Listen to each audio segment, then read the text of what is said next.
چک مشت بند است امروز میشه فهمید از خنده های دشمن دستای پشت پرده سربازهای رهبر سربازهای رهبر جمهوری اسلامی ایران امار دار این خواه ارتش ذوالفقار ولایت ارتش پشتیبان ظهور حضرت حجت عاشق جهادی مختار دار این خواه مختار دار این خواه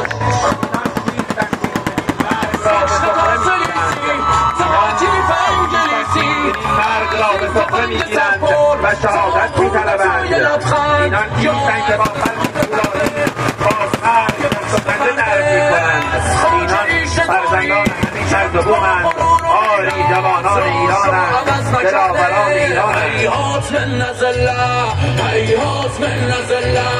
هیهات من نزله هیهات من نزله از زخم شناسنامه دارند هنوز در مسجد خرد اقامه دارند هنوز آنان هم از تبار کاران بودند رفتند ولی ادامه دارند درود بر کلاه سبزان ارتش جمهوری اسلامی ایران دلاوران 45 نیرو مخصوص ارتش جمهوری اسلامی تکاور بهزاد فلاور سربازهای رهبر موندن تو راه حیدر سربازهای رهبر موندن تو راه حیدر امار دار این خواه عمری شعار دادی عاشق جهادی مختار دار این خواه روباه کارشینه پس آفریده میشه تا که خبیث باشه پس یک کلام باید یا صهیونیست باشه یا انگلیس باشه اینی انا ابن امي بالحرب شجعتني اینی انا ابن امي بالحرب شجعتني درود بر کلاه سبزان ارتش جمهوری اسلامی ایران أشبعتني إني أنا ابن أرض أعداؤها تخيب أرمالها سهام بقلبهم تصيب لن تضر الأمراض بل يجدوا مفرا لن تضر الأمراض بل يجدوا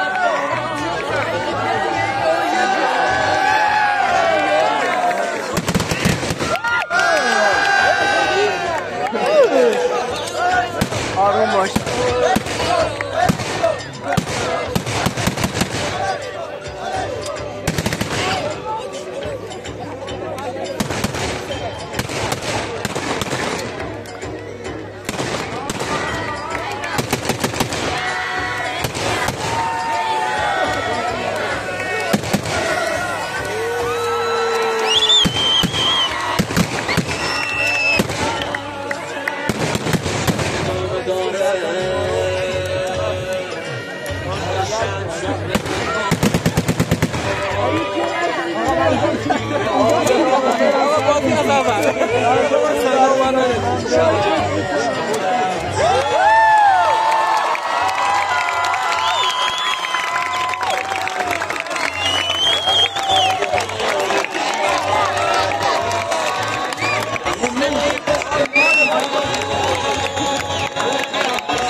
تکاور آرز از دلاوران تیپ 45 نیرو مخصوص ارتش جمهوری اسلامی ایران.